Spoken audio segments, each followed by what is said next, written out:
и така да малце е по...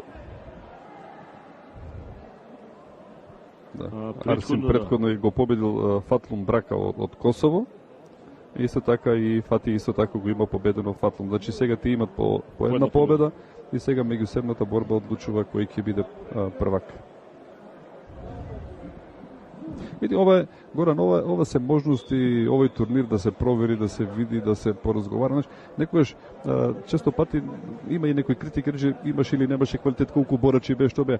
Ова е момент кога треба целокупната работа, не само кај борачите. Еве, видовме сега се доделија признание и оние што помагаат на друг начин, што го креираат борењето, суди, поранешни борачи, спонзори, политичари, не знам и така натаму, но се дава простор да ова да биде како финале или најсвечен момент во тековната година. И овој турнири се многу важни. Да се направи меѓутоа, за жал бугарската репрезентација не допатува затоа што тие во моментов денеска го организираат државното првенство и тоа е многу важно за настап на светското првенство веќе во следната фаза. Да, штета што во тој аспект немаше синхронизација, да, имаше многу последен турнир, а имаме информации дека уште 3-4 репрезентации се на подготовка во Бугарија и кои што требаше сите некако во пакет да допатуваат, ќе беше мини европско првенство. Ќе беше одлично, да. Еве пак гледаме сега вкрстувањето, гледате каква интересна една техника. Да, весели освои 2, сега веќе 4 поени. 4, да. Нешто слично што правеше Бесида Лили во она прва борба, кога освои 10 поени во Види, вкрстувањето како техника е многу популарно во светското борење, многу јако, затоа што знаете што, нема ризик. Така. Значи, ако направиш аци, ќе направиш, ама немаш ризик од контра. Так. И затоа го преминува доколку некои техники како фрезија така натаму и ја носиш, меѓутоа се случува често пати да бидеш контриран. И да, во случајот оној кој ќе дојде до таква ситуација е во можност да освои најмалку 2, а може би во серија и многу повеќе поени. Да, еве како што случајот со Бесери да ефектуира со технички туш. Ги вклучи нозите, ги вклешти и не можеше да се одбрани противник.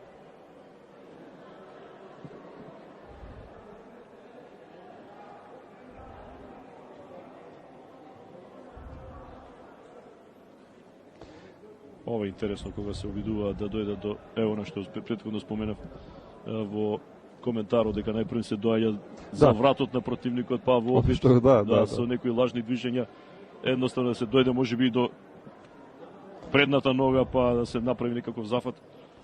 Јас само сакам една порака да употребите, често пати не гледат па и гледачите и малку им изгледа делува и како грубо. Напротив, е силен спорт, е храбар, меѓутоа нема можности многу да речеме така за од силни повреди. Затоа што се подготвени борачи, добро се спремни, сега нормално, еден на едени. Нали, можеби тоа е најголемиот така момент кога еве тој фраза што го рековме. Значи 2 поена, веќе 8 и уште 2 и веќе технички туш. Тука завршува исто борбата. Беше 4, потоа успе да дое да го собри противникот, да дое зад него, па фрезет потоа уште 10. Предходните анализи ми беа правени дека поголем дел од поените се освојуваат во партер. И затоа беа промените направени во однос на влегувањето за нога и доделувањето од 2 поена. Значи да се навалат можностите за калкулирање, со што станува спортот, ајде да речеме,